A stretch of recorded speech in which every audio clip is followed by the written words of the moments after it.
O Messias de Belém nunca existiu nem poderá existir. O cristianismo se baseou em adaptação de textos do chamado Velho Testamento ao Jesus de Nazaré, tornando-o o Messias predito. Mas a realidade que a própria Bíblia mostra é que o Messias prometido pelo profeta Miqueias nunca existiu nem poderá existir. Neste artigo é fácil de entender porquê. E congregados todos os príncipes dos sacerdotes e os escribas do povo, perguntou-lhes onde havia de nascer o Cristo. E eles lhe disseram, em Belém de Judeia, porque assim está escrito pelo profeta: E tu, Belém, terra de Judá, de modo nenhum és a menor entre as capitais de Judá, porque de ti sairá o guia que há de apacentar meu povo Israel. Mateus 2, versículos 4 a 6. Que história é essa? Nos dias em que a Síria subjugara o reino de Israel e Judá ainda estava parcialmente livre, o profeta chamado Miqueias predisse um libertador do povo nascido em Belém, a quem outro profeta chamou ungido, Messias em hebraico, Cristo em grego. Vejam quando ele deveria vir e o que deveria fazer. Mas tu, Belém Efrata, posto que pequena para estar entre os milhares de Judá, de ti é que me sairá aquele que há de reinar em Israel, e cujas saídas são desde os tempos antigos, desde os dias da eternidade. Portanto, os entregará até o tempo em que a que está de parto tiver dado à luz.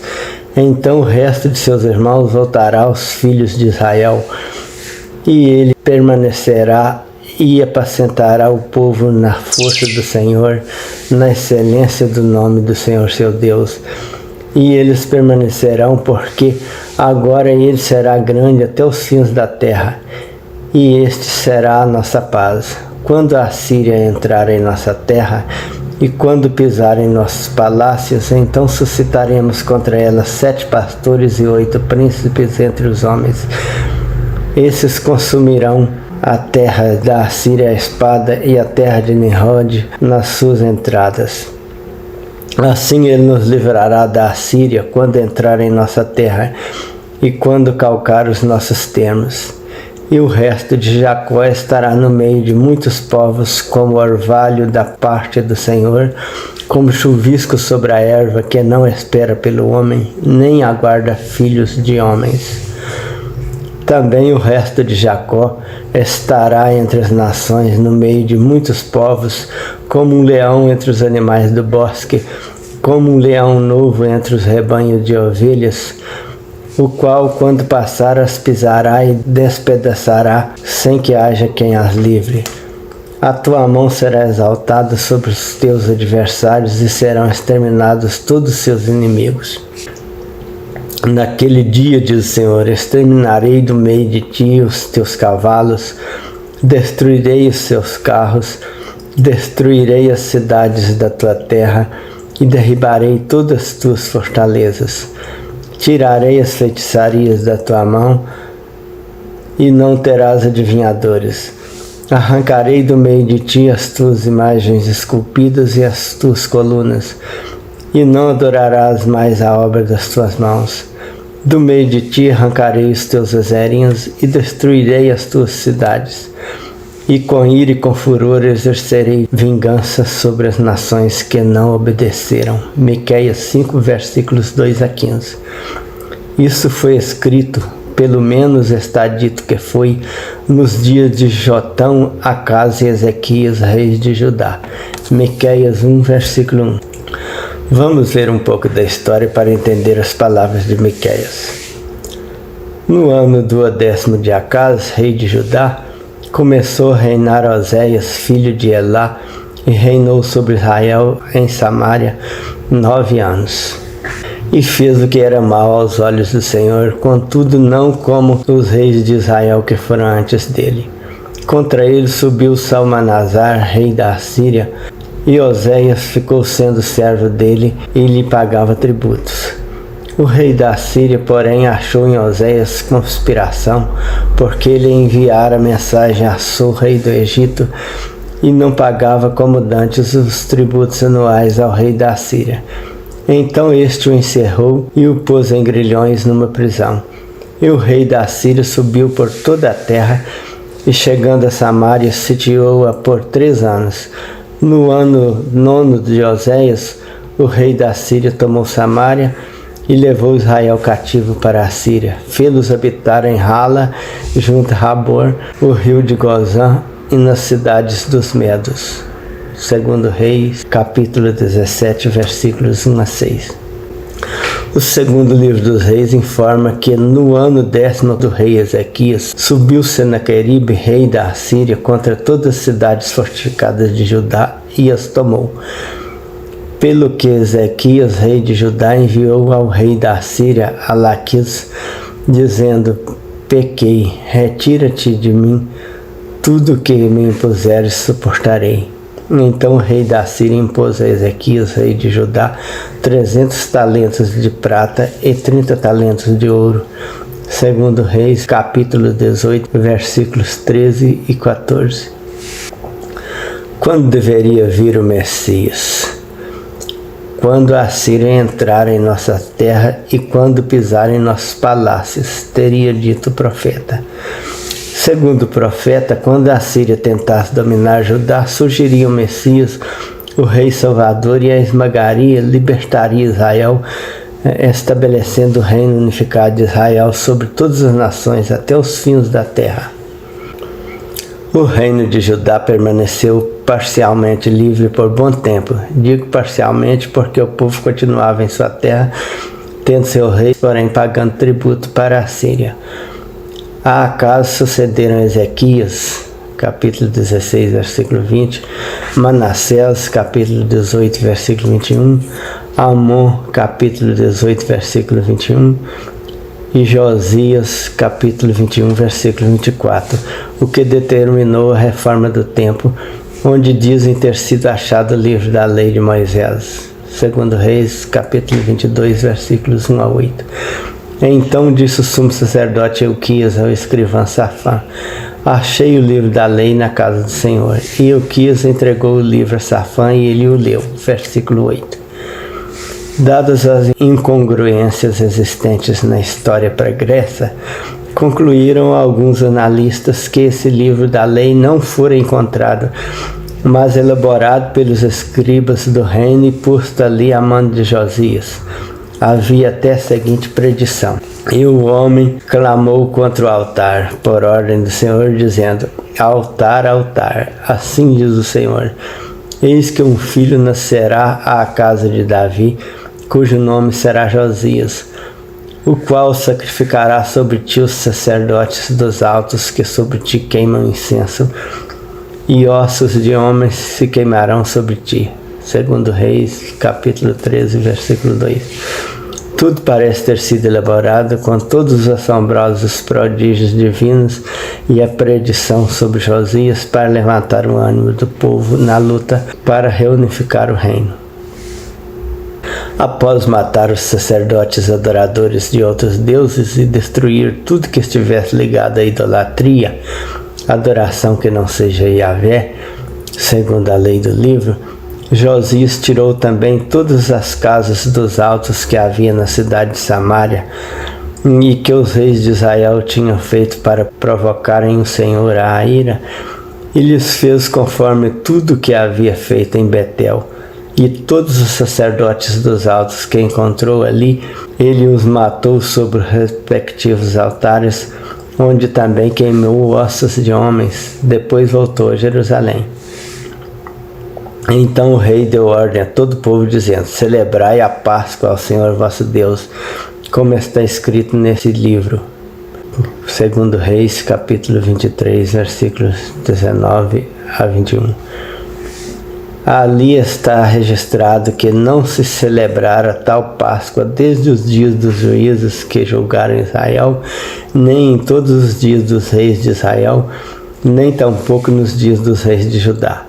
versículo 22. Conferindo toda a descoberta sobre a história anterior, que acreditam ter sido encontrada na reforma do templo, não é difícil perceber que essa Páscoa nunca existira antes.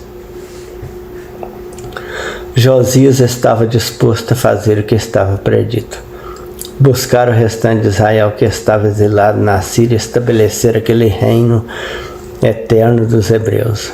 Mas, apesar de todo o preparo ideológico contido no livro, Josias não conseguiu estabelecer o Reino Unido. Foi morto em uma batalha e Judá foi dominado pelo Egito, depois veio Babilônia. E nos seus dias subiu o faraó Neco, rei do Egito, contra o rei da Síria, ao rio Eufrates. E o rei Josias lhe foi ao encontro. E faraó Neco o matou em Megido, logo que o viu. E o povo da terra tomou a Jeoacás, filho de Josias, ungiram-no e o fizeram rei em lugar de seu pai. Ora, faraó Neco mandou prendê-lo em Ribla, na terra de Ramate, para que não reinasse em Jerusalém, e à terra impôs tributo de 100 talentos de prata e 1 talento de ouro. Também faraó Neco constituiu rei a Eliaquim, filho de Josias, em lugar de Josias, seu pai, e lhe mudou o nome em Jeoiaquim. Porém levou consigo a Jeoacás, que conduzido ao Egito ali morreu. E Jeoiaquim deu a faraó a prata e o ouro, porém impôs à terra uma taxa para fornecer esse dinheiro, conforme o mandado de faraó. Exigiu do povo da terra, de cada um segundo sua avaliação, prata e ouro para o dar a faraó Neco.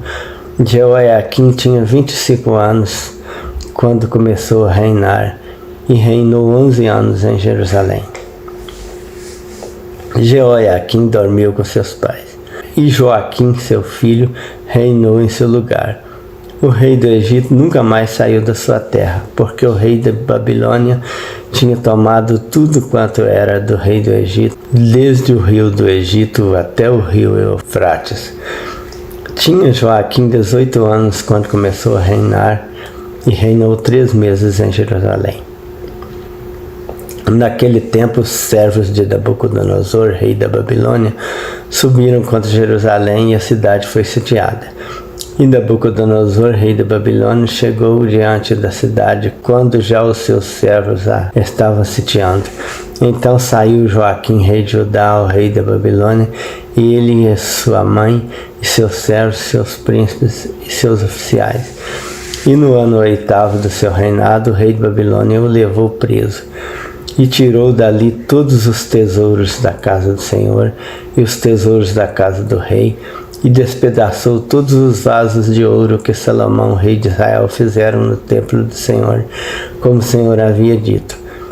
E transportou toda Jerusalém, como também todos os príncipes, todos os homens valentes, deu 1000 cativos, e todos os artífices e ferreiros.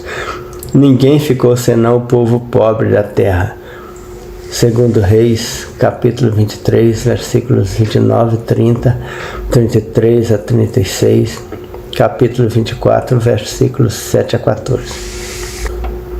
Como a própria Bíblia relata quando deveria surgir o Messias e estabelecer o reino universal e eterno, Judá passou da opressão assíria para o jugo egípcio, e depois veio Babilônia, que tornou a grande potência da época. O domínio da Síria se acabou, e o povo de Israel não foi libertado por ninguém de Judá, mas se tornou cativo de Babilônia juntamente com Judá, coisa bem diferente do que dizia a profecia.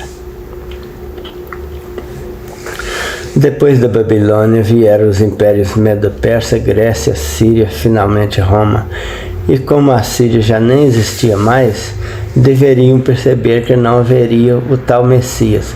Mas diante de tantas maravilhas contidas no livro que os escribas disseram ter achado no templo, o povo continuou a esperar que um dia esse Messias viesse, e Yahvé não iria mentir.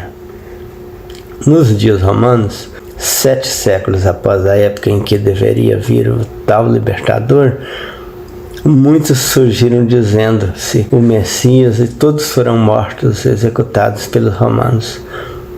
O estranho é que esse Jesus de Nazaré, que a maior parte do mundo atual acredita ser o Messias, ninguém dos historiadores da época soube de sua existência, o que leva historiadores atuais a concluir que Jesus tenha sido simplesmente uma invenção romana.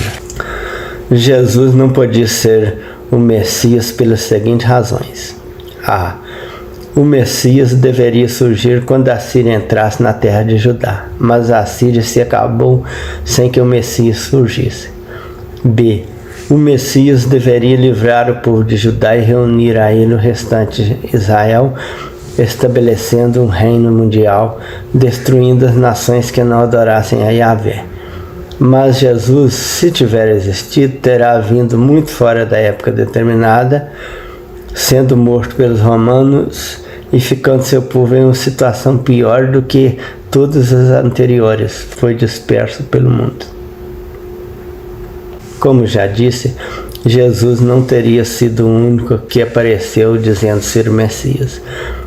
O livro de Atos dos Apóstolos afirma que quando as autoridades pretendiam matar alguns apóstolos cristãos, levantando-se no sinédrio certo fariseu chamado Gamaliel, doutor da lei, acatado por todo o povo, mandou que por um pouco saíssem aqueles homens e prosseguiu: varões israelitas, acautelai-vos a respeito do que estáis para fazer este homem. Porque há algum tempo levantou-se Teudas, dizendo ser alguém, ao qual se juntaram uns 400 homens. Mas ele foi morto, e todos quanto lhe obedeciam foram dispersos e reduzidos a nada. Depois dele levantou-se Judas, o Galileu, nos dias do recenseamento, e levou muitos após si. Mas também este pereceu, e todos quanto lhe obedeceram foram dispersos.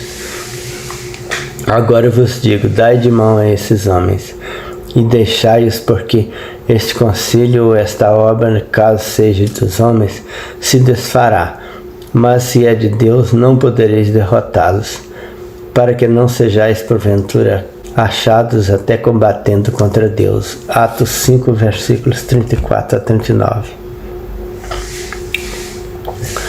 Várias décadas depois dos dias em que dizem ter vivido Jesus, os evangelistas fizeram várias adaptações de textos dos profetas judeus com previsão sobre Jesus e isso como previsão sobre Jesus. A isso se deve o grande sucesso do cristianismo. Mateus disse que o nascimento de Jesus de Maria era cumprimento do que fora predito. Eis que a Virgem conceberá e dará à luz um filho, o qual será chamado Emanuel, que traduzido é Deus conosco. Mateus 1, versículo 23. Mas o tema era bem outro. O profeta falava da ingratidão do povo de Israel e do filho que nasceria da profetisa sua esposa. Portanto, o Senhor mesmo vos dará um sinal. Eis que uma virgem conceberá e dará à luz um filho, e será o seu nome Emanuel. Manteiga e mel comerá quando ele souber rejeitar o mal e escolher o bem. Pois antes que o menino saiba rejeitar o mal e escolher o bem, será desolada a terra dos dois reis perante os quais tu tremes de medo. Mas o Senhor fará vir sobre ti, sobre o teu povo e sobre a casa de teu pai dias tais, quais nunca vieram desde os dias em que Efraim se separara de Judá. Isto é, fará vir o rei da Síria. Isaías 7, versículo 14 a 17.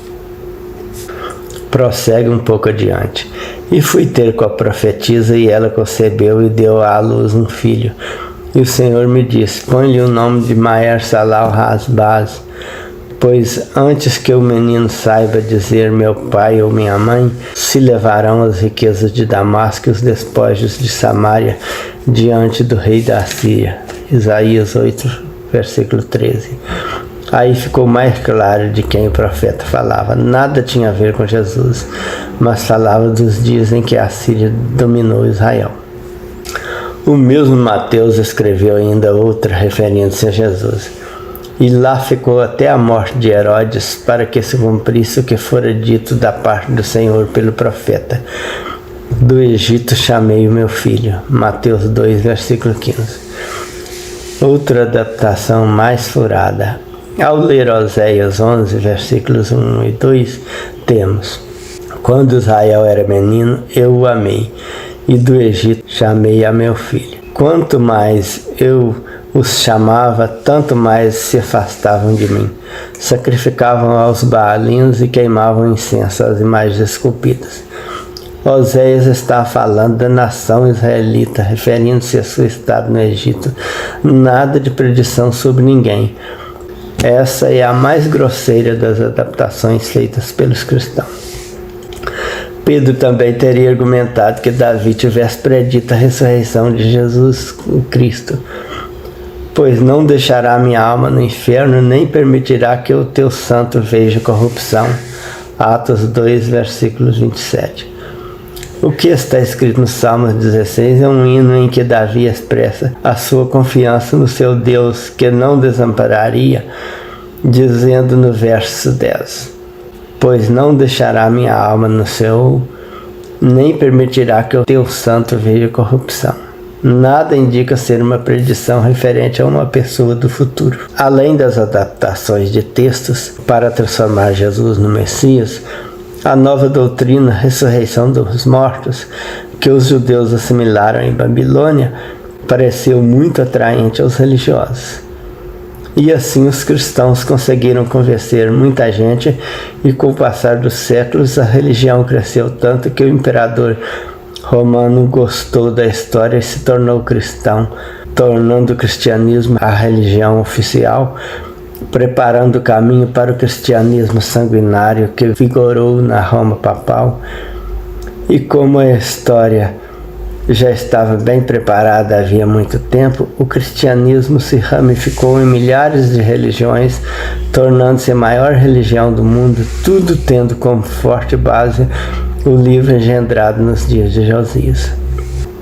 Como se vê, não são ateus nem judeus, mas a própria Bíblia que informa que o Messias não existiu, mas os cristãos adaptaram grosseiramente textos do chamado Velho Testamento a seu Jesus, com o que convenceu primeiramente os povos incultos, que não tinham como conferir todos os textos, vindo posteriormente com a crença mais fortalecida convencer até o imperador romano a tornar o cristianismo a religião oficial do império, que propiciou a expansão do cristianismo pelo mundo.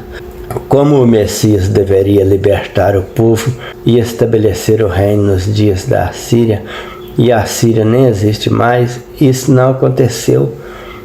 O Messias nunca existiu, nem poderá existir.